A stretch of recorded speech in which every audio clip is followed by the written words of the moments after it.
ഓമജ്ഞാനതിമിരന്തസ്യ ജ്ഞാനാഞ്ജനാശലാകേ ചക്ഷുരുന്മിലിതം യേന തസ്മൈ ശ്രീഗുരവേ നമഃ. ശ്രീചൈതന്യമനോഭീഷ്ടം സ്ഥാപിതം യേന ഭൂതലേ സ്വയം രൂപകഥാമഹ്യം ദദാതി സുപദാന്തികം. വന്ദേഹം ശ്രീഗുരു ശ്രീയുതപദകമലം ശ്രീഗുരുൻ വൈഷ്ണവാംശ ശ്രീരൂപം സാഗരജാതം സകലരഘുനാഥാനിതം തം സജീവം സാദ്വൈതം സാവധൂതം ഗർജനസഹിതം കൃഷ്ണചൈതന്യദേവം ശ്രീരാധാകൃഷ്ണപാദ ശരണലളിതാ ശ്രീ വിശാലാനിതാംശ. ये कृष्ण करुणा सिंधु दीनबंधु जगतपते गोपेश गोपिकाकांत राधाकांत नमस्ते तप्त कांचन गौरंगी राधे वृंदावनेश्वरी कृष्णपाद देवी प्रणमामि हरिप्रिये.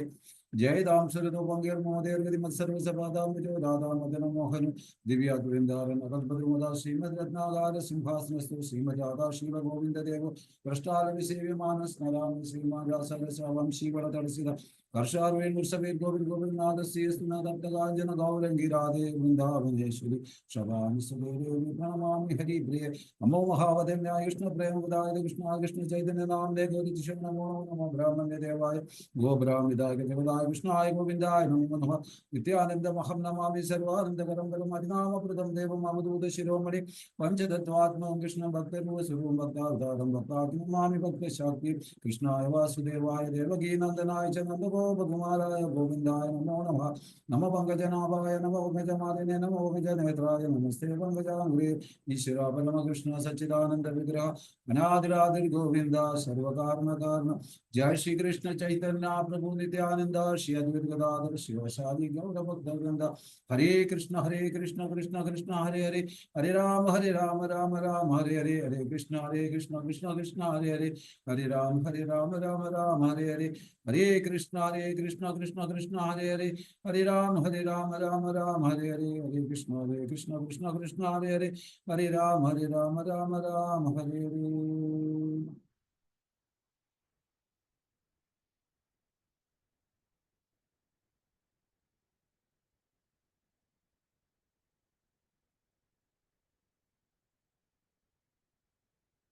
ഹരേ കൃഷ്ണ. ആദ്യം തന്നെ നിങ്ങളുടെ എല്ലാവരുടെയും പാദം തൊട്ട് നമസ്കരിക്കുന്നു. കാരണം നിങ്ങളുടെയൊക്കെ കൃപയുണ്ടെങ്കിൽ മാത്രമേ എനിക്ക് എന്തെങ്കിലും പറയാൻ സാധിക്കുകയുള്ളൂ. കറക്റ്റ് സമയത്ത് എന്തെങ്കിലും പറയാനുള്ള അനുഗ്രഹവും കൃപ നിങ്ങളുടെ എനിക്ക് തരണം. ഞാൻ ആദ്യമായിട്ടാണ് ചരിതാമൃതം എടുക്കുന്നത്. അതുകൊണ്ട് പ്രഭു പറഞ്ഞ് ഞാനൊന്ന് ട്രൈ ചെയ്യുകയാണ്. എന്തെങ്കിലും മിസ്റ്റേക്ക് ഉണ്ടെങ്കിൽ എന്നോട് ക്ഷമിക്കുക. ഹരേ കൃഷ്ണ. ഇവിടെ ഈ അധ്യായത്തിന്റെ പേര് തന്നെ ശില പ്രഭുപാദിക്ക് ജയ്, ഗുരു പരമ്പരാക്ക് ജയ്. ചൈതന്യ ചരിതാമൃതത്തില് നമ്മൾ കണ്ടു ആദ്യ ലീലയില് 1283 നമ്മളുടെ ഇന്നത്തെ ശ്ലോകം. അപ്പോ ഇതിൽ ആദ്യം തന്നെ നമ്മൾ ഒരു ഇൻട്രഡക്ഷൻ എടുക്കാം. ആദ്യമേ ഈ അധ്യായത്തിന്റെ പേര് തന്നെ അദ്വൈത ഗദാധരന്മാരുടെ വിസ്തരണങ്ങൾ എന്നാണ്. അപ്പോൾ അദ്വൈത ഗോസായി ആരാണ്, ഗദാധര ആരാണെന്ന് ഉള്ളത് ആണ് നമ്മൾ ഇന്നത്തെ എടുക്കാൻ പോകുന്ന വിഷയം. എന്നാൽ 83 ജസ്റ്റ് ഒന്ന് കവർ ചെയ്യാം. എന്താണെന്ന് വെച്ചാൽ 83 പറയുന്നുണ്ട്, വാണീനാഥ ബ്രഹ്മചാരി വട മഹാശയ വല്ലഭ ചൈതന്യദാസ കൃഷ്ണ പ്രേമമായ.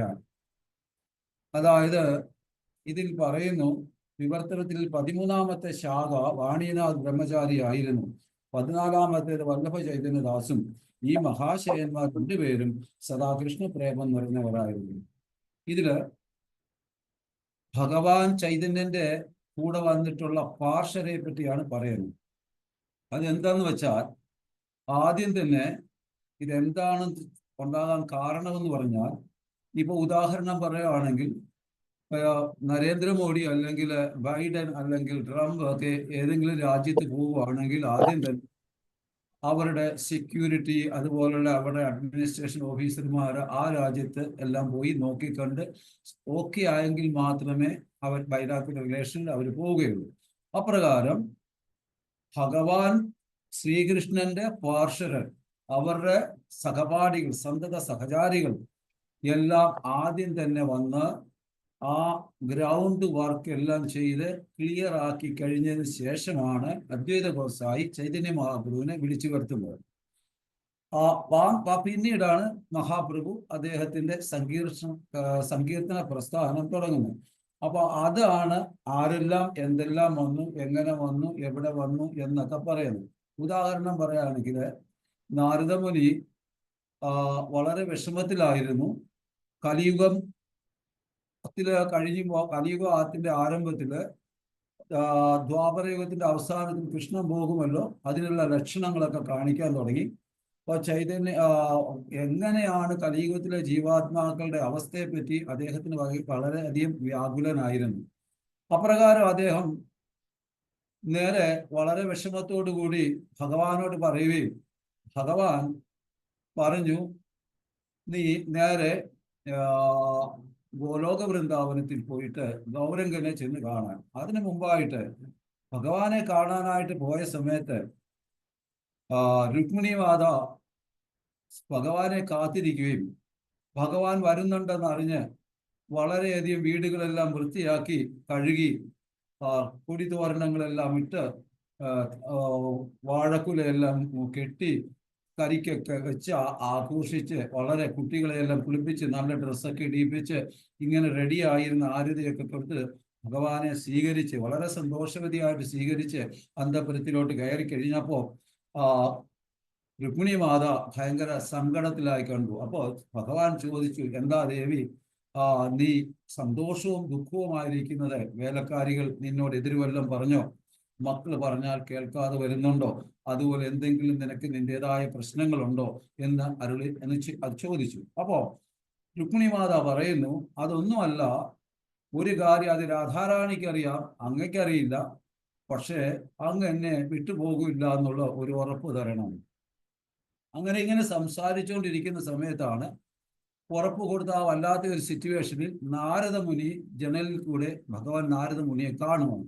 അപ്പോൾ ഭഗവാൻ നേരെ നാരദമുനിയോട് ഗുരുദേവ വായോ എന്ന് പറഞ്ഞിട്ട് ഗുരുദേവനെ വിളിച്ച് നാരദമുനിയെ വിളിച്ച് ആസനസ്ഥനാക്കി പാദമെല്ലാം രണ്ടാളും കൂടെ കഴുകി അങ്ങനെ സന്തോഷമായിട്ട് ആ ഒരു സിറ്റുവേഷൻ നാരദമുനി കാരണം നൈസായിട്ട് ഭഗവാൻ അവിടുന്ന് രക്ഷപ്പെട്ടു. അങ്ങനെ നേരെ നാരദമുനി ഭഗവാന്റെ അടുക്ക കാര്യങ്ങളൊക്കെ പറയുകയും നാരദമുനിയെ നേരെ ഗോലോക വൃന്ദാവനത്തിലേക്ക് പറഞ്ഞു വിടുകയും ചെയ്തു. അപ്പൊ അദ്ദേഹം ഗോലോക വൃന്ദാവനത്തിൽ ചെന്നപ്പോൾ ഗോലോക വൃന്ദാവനത്തിലെ ശ്വേതദ്വീപില് സ്പീഡ് കൂടി പോകുന്നു, കേൾക്കാൻ പറ്റുന്നു. എന്തെങ്കിലും പ്രശ്നമുണ്ടേ പറയണം. ഹരിബോൽ, ഹരികൃഷ്ണ, ഹരിബോൽ.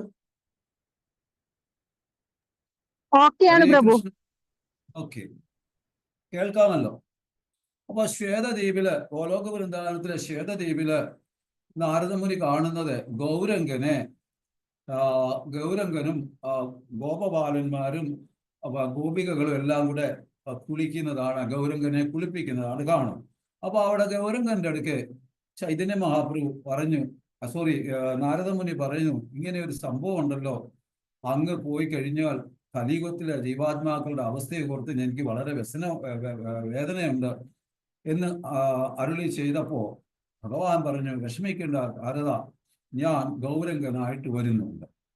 അപ്പൊ അതുകൊണ്ട് ഒരു കാര്യം ചെയ്യ്, നീ ദേവന്മാരോട് എല്ലാരോടും പറയൂ ഭൂലോകത്ത് വരാൻ. ഇതാണ് ഈ ശ്ലോകത്തിൻ്റെതായ ഒരു അർത്ഥം.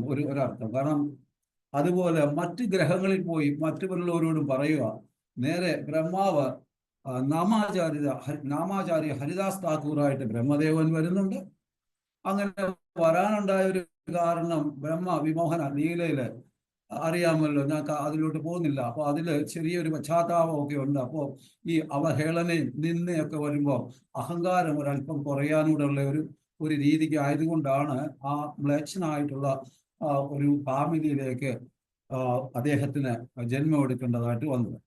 അപ്പൊ നാമാചാര്യ ഹരിദാസ് ഠാക്കൂർ എന്നാലോ ഗൗരംഗൻ സന്തത സഹചാരിയായിരുന്നു. കാരണം നാമാചാര്യ ഹരിദാസ് ഠാക്കൂറിനെ എപ്പോഴും കാണുവാനായിട്ട് പൂരിയിൽ അദ്ദേഹം താഴ്ന്ന അധകൃതനായതുകൊണ്ട് പൂരി ക്ഷേത്രത്തിൽ കടത്താത്തത് കൊണ്ടും അപ്പൊ അദ്ദേഹത്തിനെ കാണാൻ ദിവസം ചൈതന്യ മഹാപ്രഭു മധ്യാഹ്ന സമയത്ത് ഹരിദാസ് ഠാക്കൂറിന്റെ അടുത്ത് ചെല്ലുമായിരുന്നു. എന്നാൽ ഇത് രൂപ സനാതന ഗോസ്വാമികൾക്ക് അറിയാമായിരുന്നു. അവർ അത് കാരണം പൂരിയിൽ വന്നാൽ എപ്പോഴും താമസിക്കുന്ന ഹരിദാസ് ഠാക്കൂറിന്റെ കൂടെ ആയിരുന്നു. കാരണം ഭഗവാൻ ദിവസവും ദർശനം ഹരിദാസ് ഠാക്കൂറിന് കൊടുക്കുമായിരുന്നു. അത് മനസ്സിലാക്കിയത് കൊണ്ട് എന്നും ഭഗവാന്റെ ദർശനം കിട്ടാനായിട്ട് അവരവിടെ താമസിച്ചിരുന്നു. അപ്പൊ അങ്ങനെ ബ്രഹ്മദേവൻ രാമാചാര്യ ഹരിദാസ് ഠാക്കൂറായിട്ട് വരികയും മറ്റു ഭക്തരെല്ലാം പല പല ഭക്തരായിട്ടും പല ഓരോരുത്തരുടെ ഓരോരോ സ്ഥാനത്തിനായിട്ട് വരികയും ചെയ്തു. അതാണ് ഇവിടെ വർണ്ണിക്കുന്നത്. 13 അങ്ങനെ ഒരുപാട് ഭക്തന്മാർ അവിടെ ഭഗവാന്റെ സങ്കീർത്തന പ്രസ്ഥാനത്തിന് ഉയർത്തുവാനായിട്ട് വരുന്നു. അതായത് ഇനി വേറെ വളരെ വസ്തുത എന്ന് മനസ്സിലാക്കാൻ കാരണം, ഇതെന്താ ഞാൻ പറയുന്ന കാരണം എന്താന്ന് വെച്ചാൽ, ഈ ചൈതന്യ ചരിതാമൃതം കേൾക്കുന്ന ഓരോ വ്യക്തിയും, ഓരോ ഭക്തരും, ഓരോ ഡിവോട്ടിയും ചിന്തിക്കേണ്ടത്, ഞാൻ എത്രയോ ഭാഗ്യവാനാണ്, ഞാൻ എത്രയോ എൻ്റെ മാതാപിതാക്കളുടെയോ എൻ്റെ പൂർവ്വജന്മങ്ങളുടെയോ സുഹൃതം കൊണ്ടോ ഞാൻ ഈ പരമ്പരയുമായിട്ട് ലിങ്ക് ചെയ്തു യോജിച്ചു, അത് കാരണം ഞാൻ എത്ര ഭാഗ്യവാനാണ്. കാരണം ബ്രഹ്മാവിന്റെ ഒരു ദിവസത്തിൽ 4 യുഗം വരുന്ന ഒരു പകലും ഒരു 1000 2000 ചതുർയുഗം ആകുന്നതാണ് ബ്രഹ്മാവിന്റെ ഒരു ദിവസത്തിൽ വരുന്ന ദ്വാപര യുഗത്തിൽ മാത്രമേ കൃഷ്ണൻ വരുള്ളൂ. അതേപോലെ കൃഷ്ണൻ വരുന്ന എല്ലാ ദ്വാപരയുഗം കഴിഞ്ഞ് വരുന്ന കലിയുഗത്തില് ചൈതന്യ മഹാപ്രഭു വരില്ല. 28ാമത്തെ കൽപ്പത്തിൽ വരുന്ന ദ്വാപരയുഗം കഴിഞ്ഞ് വരുന്ന കലിയുഗത്തിൽ മാത്രമേ ചൈതന്യ മഹാപ്രഭു വരുള്ളൂ. ഇത് പറയാനുള്ള കാരണം, നാം ഓരോരുത്തരും അതിഭാഗ്യവാന്മാരാണ്. കാര്യം ചൈതന്യ മഹാപ്രഭു പറയുന്നുണ്ട്, സങ്കീർത്തന പ്രസ്ഥാനത്തിൽ ആര് ഇതിൽ ചേരുന്നു അവർ യജന്തി സുമേധസ, അതിബുദ്ധിമാന്മാരാണെന്ന് പറയുന്നു. കാരണം നാം എല്ലാവരും വളരെ ഭാഗ്യവാന്മാരാണ്. കാരണം ഈ 28ാമത്തെ കൽപ്പത്തിലെ ഈ കലിയുഗത്തിലെ ചൈതന്യ മഹാപ്രഭു വന്നു. അപ്പൊ അദ്ദേഹത്തിന്റെ പാദകമലം പിന്തുടരുവാനായിട്ട് നമുക്ക് കിട്ടിയ ഭാഗ്യം, അതുപോലെ തന്നെ ഈ ഗൗഡീയ സമ്പ്രദായത്തിലേക്ക് നമ്മുടെ ലിങ്ക്, നമ്മുടെ സംബന്ധം ഉണ്ടായതിന് കാരണമൊക്കെ നമ്മൾ എത്രയോ ഭാഗ്യവാന്മാരാണെന്നുള്ള വസ്തുത ഓരോ ഡിവോട്ടിയും മനസ്സിലാക്കി കഴിഞ്ഞാൽ നമ്മൾ കൂടുതൽ ശരണാഗതി പ്രാപിച്ച് മുമ്പോട്ട് പോകുവാനുള്ള ഒരു ത്വര, ഒരു ഉത്സാഹം, ഒരു ജിജ്ഞാസ, ഒരു ആകാംക്ഷ, ഒരു ആസക്തി ഒക്കെ നമുക്കുണ്ടാകും. കാരണം അത്രയ്ക്ക് വലിയ ഒരു സമിതി, ലോകത്തിലെ ഗൗഡീയ തത്വത്തെ ജയിക്കാൻ ഒരു തത്വം ഇന്ന് ലോകത്തിലില്ല. ഗൗഡ്യ എന്ന് പറഞ്ഞാൽ രാധാറാണിയുടെ തത്വം. ഗൗഡ ദേശം എന്ന് പറഞ്ഞാൽ രാധാറാണി സൃഷ്ടിച്ചത്. അപ്പോ ഔദാര്യഭാവമാണ്. കാരണം മായാപൂരിൽ ഔദാര്യഭാവവും വൃന്ദാവനത്തിൽ പ്രേമഭാവവുമാണ്. അപ്പൊ ഔദാര്യഭാവത്തിനാണ് ഏറ്റവും കൂടുതൽ പ്രസക്തി ഉള്ളത്, പ്രേമഭാവത്തെക്കാളും കൂടുതൽ. കാരണം അവിടതേയ കരുണ, അനുകമ്പ, ലാളിത്യം, ശാസന, വാത്സല്യം എന്ന് വേണ്ട ഇവയെല്ലാം നിറഞ്ഞിട്ടുണ്ട് ഔദാര്യം. ആ ഔദാര്യഭാവമാണ് മായാപൂരം. നവദ്വീപ് സൃഷ്ടിച്ചത് രാധാറാണിയാണ്. അതുകൊണ്ടാണ് നവദ്വീപ് മൊത്തം ഔദാര്യഭാവത്തിലാണ്. ഈ ഔദാര്യഭാവമുണ്ട് ഗോലോക വൃന്ദാവനത്തില്. ഏറ്റവും മുകളിൽ ഒരു സൈഡില് ഗൗരംഗധാമമുണ്ട്, അവിടെ ഔദാര്യധാമമാണ്. ഗോലോക വൃന്ദാവനത്തിൽ കൃഷ്ണധാമമുണ്ട്, അവിടെ പ്രേമഭാവമാണ്. അപ്പൊ ഈ ഔദാര്യഭാവത്തിൽ, അതായത് ഗോലോക വൃന്ദാവനത്തിലുള്ളവർക്ക് കൃഷ്ണധാമത്തിൽ വരാനും കൃഷ്ണനുമായിട്ട് ഉല്ലസിച്ച് കളിച്ച് രസിക്കാനും പറ്റും. പക്ഷെ ഔദാര്യഭാവം ഇല്ലെങ്കിൽ ഈവൻ ഗോലോകധാമത്തിലാണേലും ഗൗരംഗധാമത്തിൽ പോകാൻ പറ്റത്തില്ല. ഇവർക്ക് രണ്ടിടത്ത് പോകാം. അത്രയ്ക്ക് ശ്രേഷ്ഠം, ഞാനിത് പറയാൻ കാരണം അത്രയ്ക്ക് ശ്രേഷ്ഠമാണ് നമ്മൾ പോകുന്ന പരമ്പരയുടെ രീതി. ഗൗഡീയ സമ്പ്രദായത്തില് ശീല പ്രഭുപാദിന്റെ കൃപ ഒന്ന് വേറെ. അപ്പൊ ഇനി നമ്മൾ ഈ ശ്ലോകത്തെ, ഈ അദ്വൈത ഗോസായി നമുക്കറിയാം ആരാണ്. അദ്ദേഹം സാക്ഷാൽ വിഷ്ണു സദാശിവനും കൂടിയാണ്. ശിവൻ രണ്ടുണ്ട്. ഒന്ന് സദാശിവൻ ഗോലോക വൃന്ദാവനത്തിൽ കഴിയുന്നു, പ്യൂവറാണ്, പരിശുദ്ധനാണ്, പരമ്പരം ശ്രേഷ്ഠനാണ്. ഭഗവാന്റെ ആ സദാശിവൻ ആണ് പിന്നെ ശിവഭഗവാനായിട്ട് വരുന്നത്. ആ ശിവഭഗവാനാണ് വീണ്ടും രുദ്രനായിട്ട് വരുന്നത്. ഈ സംഹാരവേളയിൽ ശിവഭഗവാൻ രുദ്രനായി മാറുന്നു. അപ്പൊ ഈ കാരണം എന്താന്ന് പറഞ്ഞാൽ, രാവിലെയും വൈകിട്ടും ഉച്ചയ്ക്കും ഒക്കെ വിഷ്ണു ഓരോ അസുരന്മാരെ വധിക്കുന്നുണ്ട്. അപ്പൊ ആ ആസുരിക് ഭാവം ഓൾറെഡി ഉണ്ട്. ഇത് ഞാൻ പറഞ്ഞ ഓർത്തോണം. ഇത് ഞാൻ വേറൊരു സ്റ്റെപ്പിലോട്ട് പോവുകയാണ്.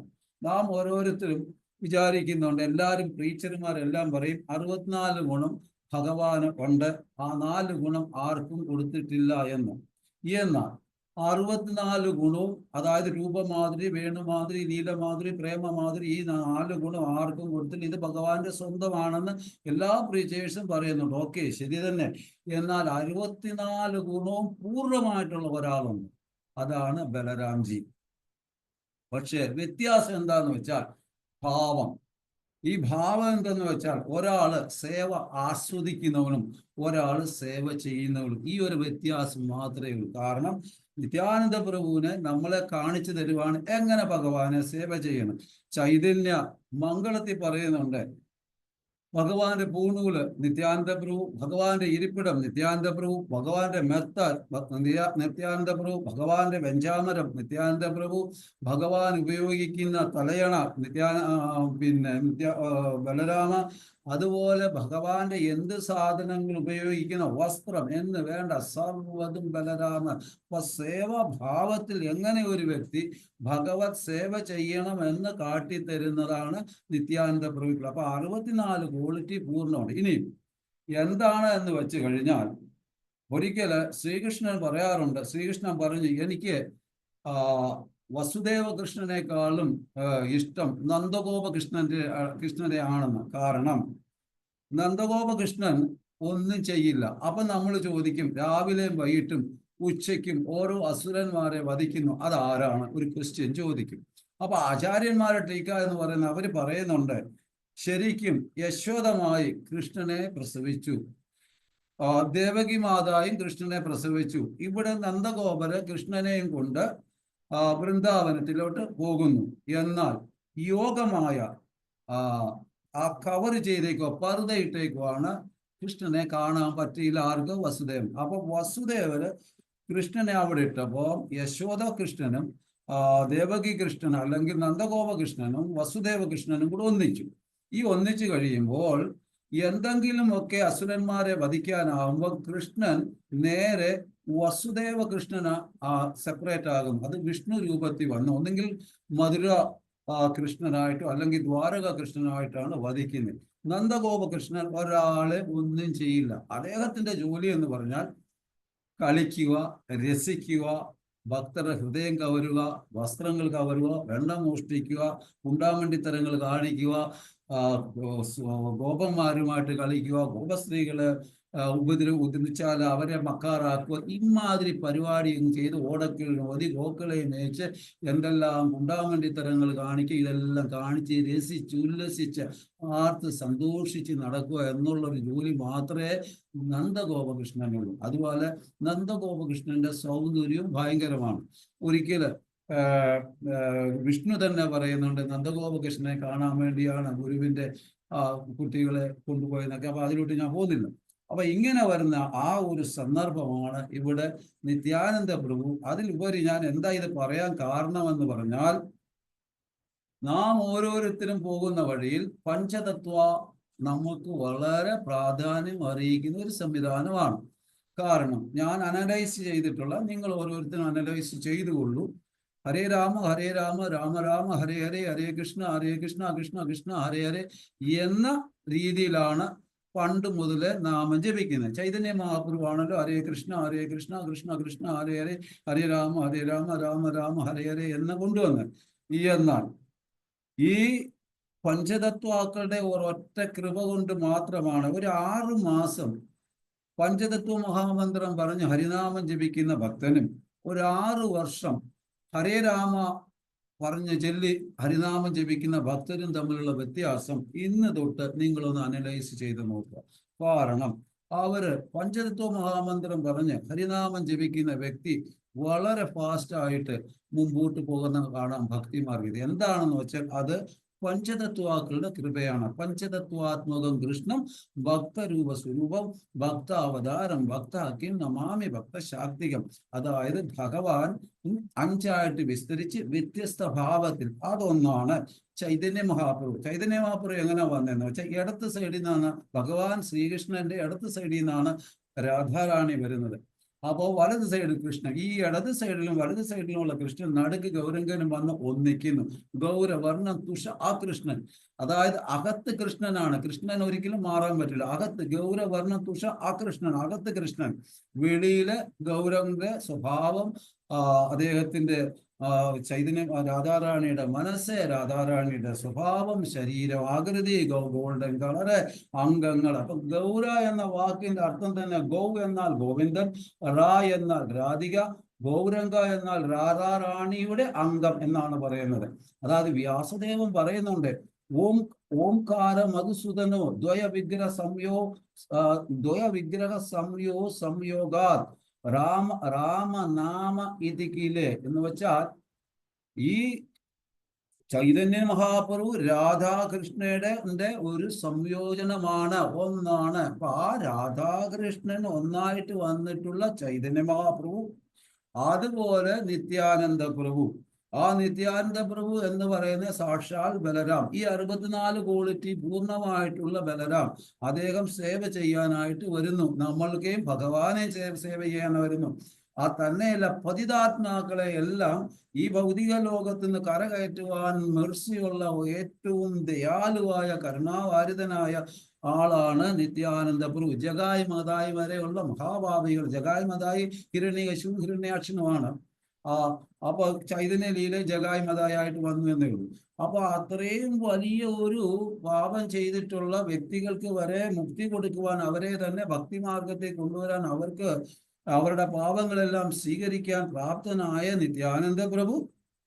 നിത്യാനന്ദ പ്രഭുവിന്റെ കൃപയുണ്ടെങ്കിലേ ഗൗരംഗന്റെ കൃപ കിട്ടുകയുള്ളൂ. നിത്യാനന്ദ പ്രഭു ഗുരുതത്വമാണ്, ബലരാമാണ്. എന്നാൽ രാധാതത്വം ഗുരുതത്വമാണ്. ഇവരെല്ലാം രാധാറാണിയാണ് റിപ്പോർട്ട് ചെയ്യുന്നത്. അപ്പം ഇത്രയും വലിയ ശ്രേഷ്ഠമായ വഴിയാണ്. അപ്പൊ നിത്യാനന്ദ പ്രഭു. അതിനുശേഷം വരുന്നത് അദ്വൈതാചാര്യർ. അദ്വൈതാചാര്യൻ നമ്മൾ കണ്ടു, ശിവഭഗവാനും പിന്നെ വിഷ്ണു ഭഗവാനുമാണ്. അപ്പൊ ശിവഭഗവാന്റെ ദയ, കരുണ, കമ്പാഷൻ, അനുകമ്പ, ഇത് രണ്ടും കൂടെ ചേരുമ്പോഴാണ് ഭക്തിമാർഗത്തിൽ നമുക്ക് മുന്നോട്ട് പോകാൻ പറ്റുന്നത്. അപ്പോൾ അത് കഴിഞ്ഞാൽ രാധാറാണി. രാധാറാണിയാണ് നമുക്ക് അതിനെപ്പറ്റി ഡീറ്റെയിൽസ് പറയാം. പിന്നെ നാരദമുനി.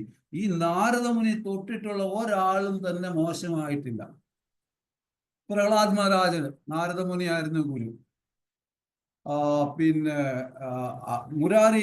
മൃഗാരി എന്ന് പറയുന്ന ഒരു വേടൻ നാരദമുനിയായിരുന്നു ഗുരു.